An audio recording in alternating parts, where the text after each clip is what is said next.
এখনো পর্যন্ত কতগুলি কলিযুগ পেরিয়ে গেছে, আর আমরা কোন কলিযুগে বসবাস করছি, কি এই যুগচক্রের বাস্তব রহস্য জানবো আজকের এই ভিডিওতে।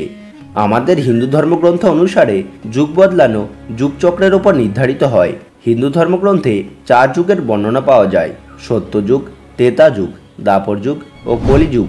প্রত্যেক যুগের সমাপ্তির পরে নতুন একটি যুগের আরম্ভ হয়, আর কলিযুগের সমাপ্তির পরেও যুগচক্রের পরিবর্তন হয়ে যাবে।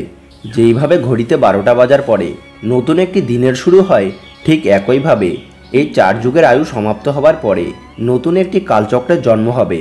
আর 90% হিন্দুরা আজও জানে না বাস্তবে তারা কোন কলিযুগে বসবাস করছে। শুধুমাত্র একটি কলিযুগ নয়, এর পূর্বেও অনেক কলিযুগ পেরিয়ে গেছে, আর আগামীতেও অনেক কলিযুগ আসতে চলেছে, যার বিস্তারভাবে বর্ণনা আমাদের হিন্দু পুরাণ ধর্মগ্রন্থে আজও উল্লেখ পাওয়া যায়। আর এই জন্য আমাদের হিন্দু ধর্মগ্রন্থ আজও আধুনিক বিজ্ঞানের থেকে অনেক গুণ এগিয়ে।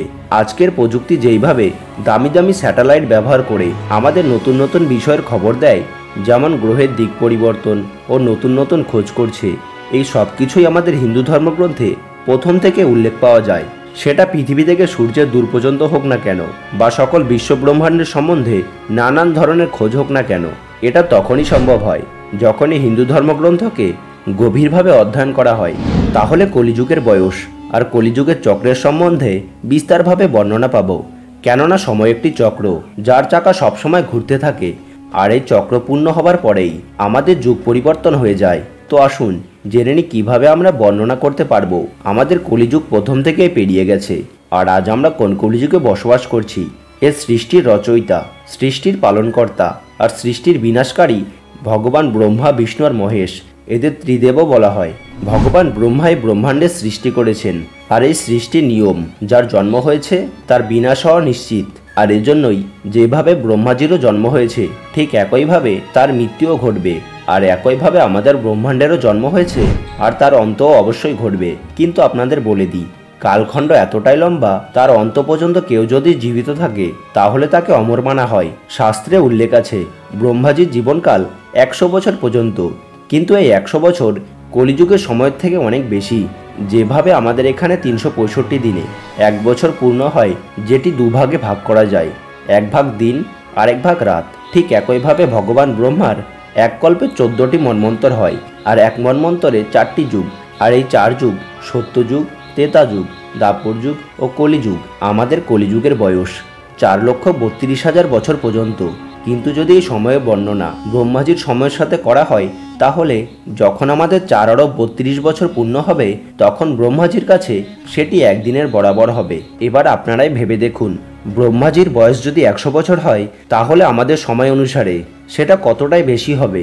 তাহলে যদি ব্রহ্মাজির আয়ু বর্ণনা করা হয়, তাহলে এখন আমরা ব্রহ্মাজির 51 বছর প্রথম দিনে বসবাস করছি, আর এর আগে কল্পের 7 মন্বন্তরের সময় চলছে, আর এখন 28 মহাযুগ। কিন্তু এর আগে 2447টি কলিযুগ পেরিয়ে গেছে, আর আমরা 2448 নম্বর কলিযুগে জীবিত আছি। হ্যাঁ বন্ধুরা, আপনারা ঠিকই শুনছেন, এর আগে 2447টি কলিযুগ পেরিয়ে গেছে। এবার আপনাদের মধ্যে অনেক লোকেরাই বলবেন, এটা কিভাবে সম্ভব? তাহলে এই বিষয় সম্বন্ধে জড়িত একটি কাহিনী হিন্দু ধর্মগ্রন্থে উল্লেখ পাওয়া যায়, যে কাহিনী স্বয়ং কাকভূষণ্ডীজির গ্রন্থের। এই গ্রন্থ অনুসারে লোমশ ঋষির অভিশাপের কারণে কাকভূষণ্ডী কাকে পরিবর্তিত হয়ে যায়, আর অভিশাপ থেকে বাঁচার জন্য তিনি রামমন্ত্র আর ইচ্ছা মৃত্যুর বরদান পেয়েছিলেন। এরপরে তিনি তার সম্পূর্ণ জীবন কাকরূপেই কাটান। আর আমাদের হিন্দু ধর্মগ্রন্থে কাকভূষণ্ডীজিকে টাইম ট্রাভেলার রূপে দেখানো হয়েছে। তিনি 11টি আলাদা আলাদা রামায়ণ আর 16টি আলাদা আলাদা মহাভারত দেখেছেন। আর এতে এটা প্রমাণ হয়ে যায় তিনি কলিযুগকে তৈরি হতে আর তার বিনাশও দেখেছেন। তিনি ব্রহ্মাজিকে মরতে আর তাকে জন্মাতেও দেখেছেন। হয়তো তিনি প্যারালাল ইউনিভার্সে গিয়ে নতুন একটি পৃথিবীতে রামায়ণ ও মহাভারত দেখেছেন। আজকাল অনেক সায়েন্স ফিকশন মুভি দেখে মনে হয় এটাও কি সম্ভব? আর আপনাদের বলে দিই, এটা অবশ্যই সম্ভব। আর আমাদের ধর্মগ্রন্থে এই সকল জিনিসের বর্ণনা বিস্তারভাবে দেওয়া হয়েছে। আমাদের বিজ্ঞানও অসামান্যভাবে অনেকবার এমনও বর্ণনা দিয়েছে, আমাদের ব্রহ্মাণ্ডের মতন অনেক ব্রহ্মাণ্ডও রয়েছে। আমাদের সকল ব্রহ্মাণ্ডকে আলাদা আলাদা ব্রহ্মা নিয়ন্ত্রণ করে।